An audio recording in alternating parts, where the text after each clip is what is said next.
Shabbat Shalom. I was watching a documentary about the ocean the other day. Beautiful, wide shots of the vast, deep, endless blue, incredible underwater images of a whole different world within our world. And yet, what we know, what we are able to show, barely scratches the surface. In this age of answers to seemingly any question at our fingertips, a quick Google search away, it is disconcerting and beautiful to see, to remember that we are in fact limited in our understanding. As a species, we have developed a mentality of ownership over our world. We have this notion that we can claim land, that we can own it and control it, that we are perhaps more powerful than the very natural world from which we came, that nature is a collection of resources for us to use at our will. This week's Torah portion reminds us that this is not the case. This week we read a double portion, the last two Parashot in the book of Leviticus, Bahar and Behukotai. Parshat Bahar begins with instructions for a Sabbath for the land, a sabbatical year, every seventh year, where all planting stops and the land gets to rest. People can harvest only what the land naturally provides, and anyone can take from any field.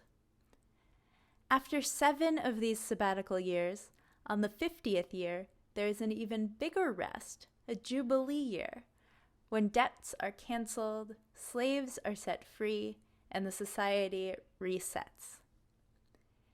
In the explanation of the logistics, one line caught my attention. Leviticus chapter 25, verses 15 through 16 explains some of the implications for the Jubilee year.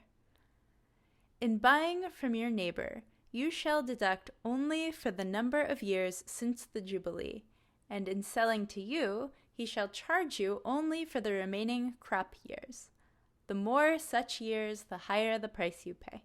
The fewer such years, the lower the price, for what he is selling you is a number of harvests. That last part, for what he is selling you is a number of harvests, really stood out for me. We can say we are buying or selling or owning land, but what we really have is the privilege to use the land, not own the land itself. This is the ikar, the essence of this idea for me. Some things in life are not meant for us to control. And our actions have an impact on the land where we live, and we have a responsibility to give it a rest.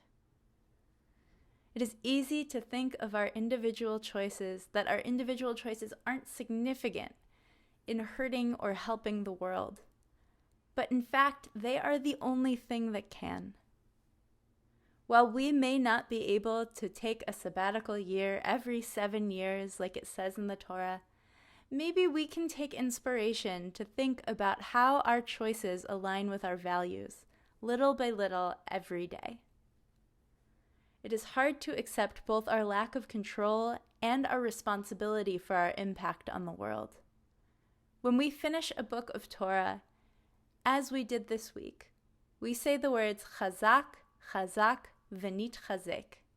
Be strong, and let us be strengthened. As we feel the weight of the world on our shoulders, may we find strength in knowing that, while each of our individual actions count, we are not in this work alone. Shabbat Shalom.